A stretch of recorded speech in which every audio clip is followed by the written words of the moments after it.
it's important to make people aware that the Boy Blue project and my own album are separate entities, you know, because I certainly, like, my own album is finished. It's been finished for a long time, but I've held off releasing it because I don't want conflict of interest between Boy Blue and my own album.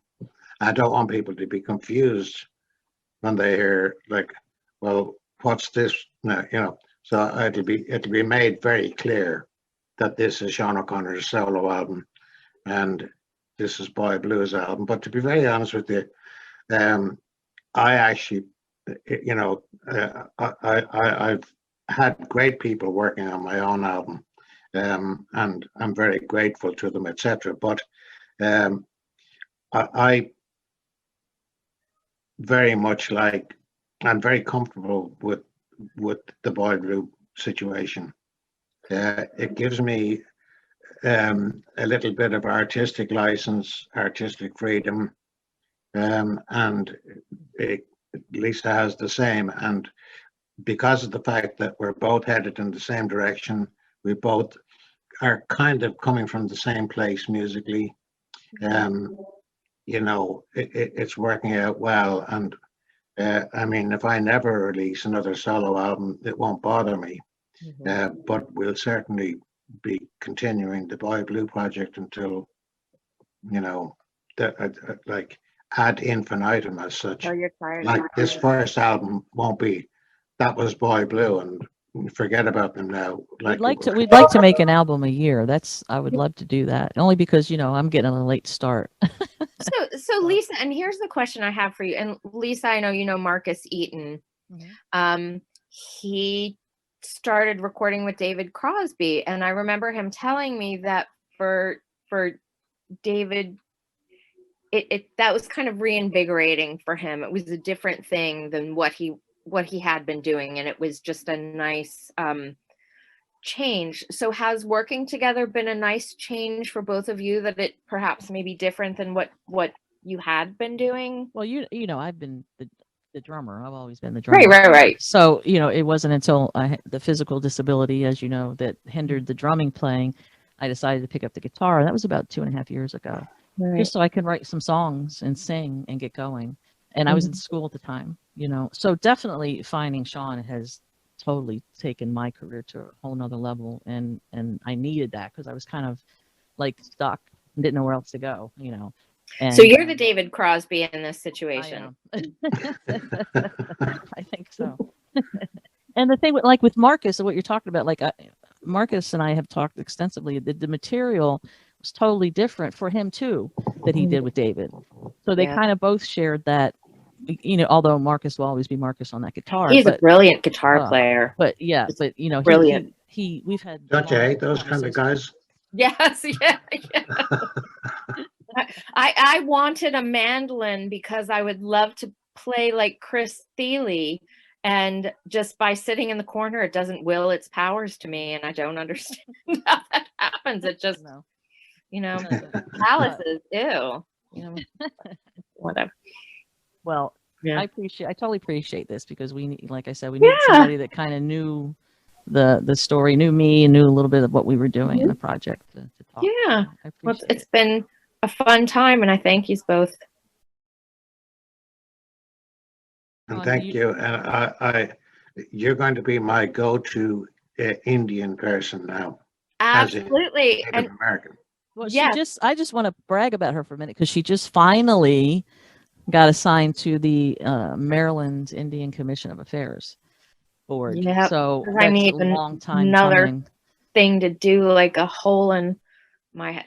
The thing I really wanted to do, and there's a museum here in Baltimore. It's a tiny little museum. It's the Irish Railroad Workers Museum and Shrine, and so Luke McCusker runs that, and I was telling him that if there are ever board positions, I would love to be a part of that, because they had they had a program, you know, they've been trying to do more online. They stream them on Facebook Live. My mom's been the person that's told me much about them, but they had a program talking about how, you know, the Choctaw gave to the Irish during the famine, and then during the pandemic, the Irish, you know, supported the Navajo Nation, and I'm sure that wasn't the only tribe that they supported. But Yes, yeah.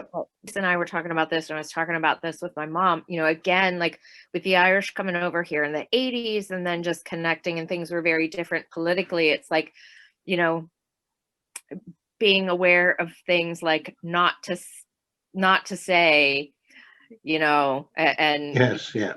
just that, you know, that we're very, Rory said something. I told my mom about it right away because it was so funny when he said that, you know, Irish Americans would go over there and say, oh, you know, we gave money to the IRA, you know, in a jar. And like, of course, everybody over here, like, we did that. We were proud of it. And I told mom, Yes, Rory, but you only say those things if it's 3 a.m. and you're drunk. Otherwise, you don't. Thank goodness that Ireland's handling things the way they are, because I know when I came, I mean, of course, we had a different president a year ago than we have now, but you know. Oh, really? Yes, you might have heard. But, you know, having just, you know, I think we'd been in and out of Dublin, like, just, you know, before everything happened. And I was actually streaming online, you know, radio, like RT1, to like hear.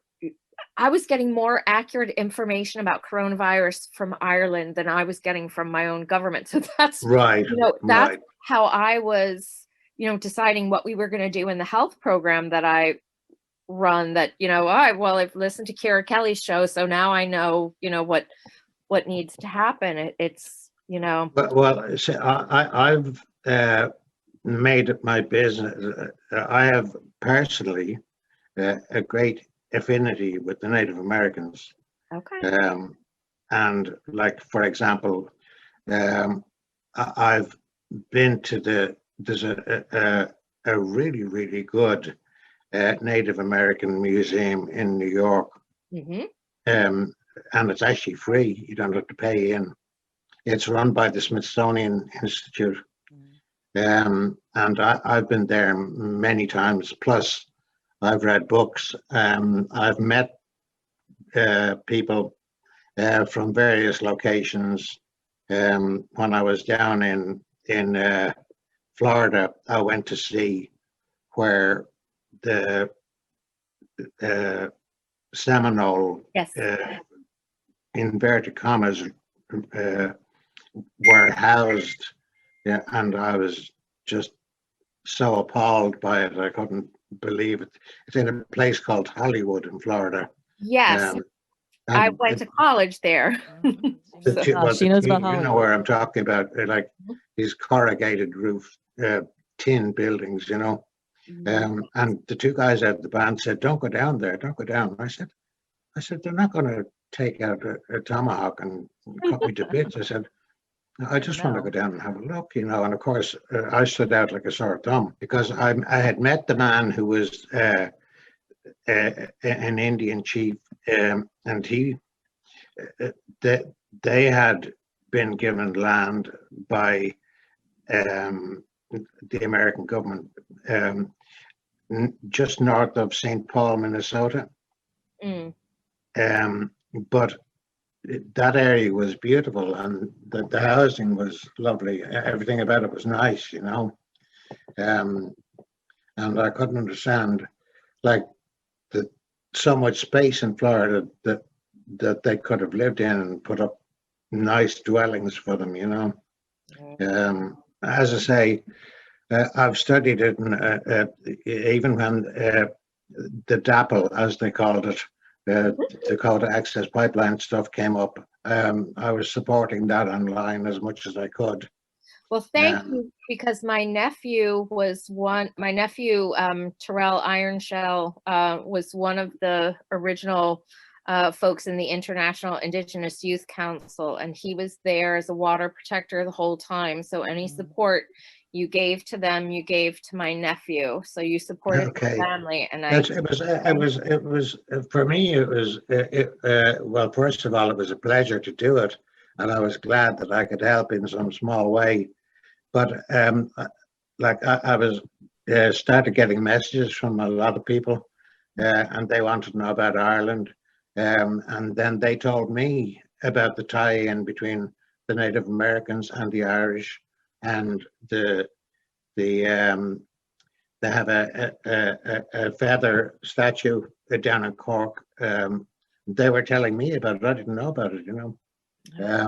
But as I say, you know, I mean, I won't dwell too long on the subject, but you know, they talk about Hitler and the Jews and various people and lots of genocides, and for some reason the Native Americans never get spoken about. You know, it just it's like you know, that was only a small little thing. You know, it wasn't a small little thing; it was huge.